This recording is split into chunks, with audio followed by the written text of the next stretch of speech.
वैसे मैं भूत प्रेतों में विश्वास तो नहीं करता हूँ, लेकिन उस दिन जो मेरे साथ हुआ उसको देखकर मैं इस किस्से को आपके समक्ष रखना चाहता हूँ। एक रात वहाँ पर हम परिवार के 5 सदस्य, मैं, मेरी दादी, चाचा चाची और मेरा चचेरा भाई थे।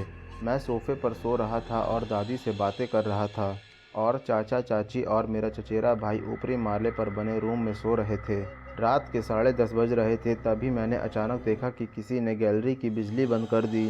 जिस रूम में हम बैठे थे वो गैलरी से थोड़ा दूर था, और मुझे वहाँ से गैलरी में कुछ नहीं दिख रहा था।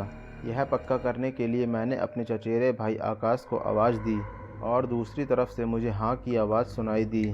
मैं चौंक गया कि वो वहाँ कैसे पहुँच गया, क्योंकि उस गैलरी तक सिर्फ हमारे रूम से ही जाने का रास्ता है। मैंने फिर तेज़ आवाज़ में उसका नाम पुकारा, और इस बार वही आवाज़ दूनी तेज़ सुनाई दे रही थी। जब मैंने इसे बार बार सुना तो मैंने बिना डरे उस अंधेरी गैलरी में जाने की सोची, और यह देखकर हक्का बक्का रह गया कि वहाँ कोई भी मौजूद नहीं था। अब मुझे थोड़ा डर लगने लगा।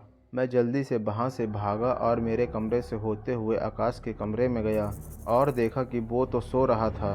मैंने उसी समय उसे जगाया और गैलरी वाली घटना बताई। आकाश ने कहा, मैं तो सो रहा था और मैं तो नीचे आया ही नहीं।